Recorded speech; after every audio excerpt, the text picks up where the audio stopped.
Good morning বন্ধুরা, কি করছো তোমরা? তোমাদের সবার ব্রেকফাস্ট হয়ে গেছে নিশ্চয়ই। আমি এখন ব্রেকফাস্ট করছি। তো আজকে সকালে দেখো আমি আজকে মানে কি ব্রেকফাস্ট করছি। আমার আজকে খুব প্রিয় খাবার, তোমাদের কতটা ভালো লাগে জানি না, কিন্তু আমার খুব ভালো লাগে।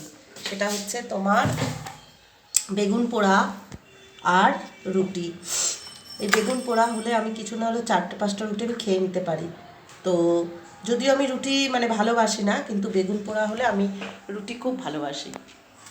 তো মানে এই শীতকালটা পুরো বেগুন পোড়াই চলে। আর বেগুন পোড়া মানে কি বলবো, সেরকম করে না মাখলে আমার আবার ভালোও লাগে না। তো এখন আমি খাচ্ছি, কিন্তু আমার ছেলে খায় না বেগুন পোড়া, কিছুতেই নেয় না, ওর জন্য আলাদা কিছু করতে হয়েছে। তা আমি এখন টিফিন করছি।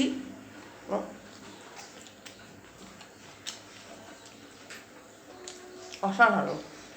তোমাদের কাদের কাদের বেগুন পোড়া ভালো লাগে অবশ্য করে আমাকে কমেন্ট করে জানিও।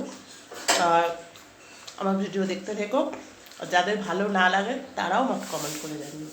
তো আসি বন্ধুরা, এখন আমি খেয়ে নিই। তোমাদের যাদের হয়নি তারাও খেয়ে না, আমি ততক্ষণে খেয়ে নিই। আসছি পরের ভিডিও। এখন আমাকে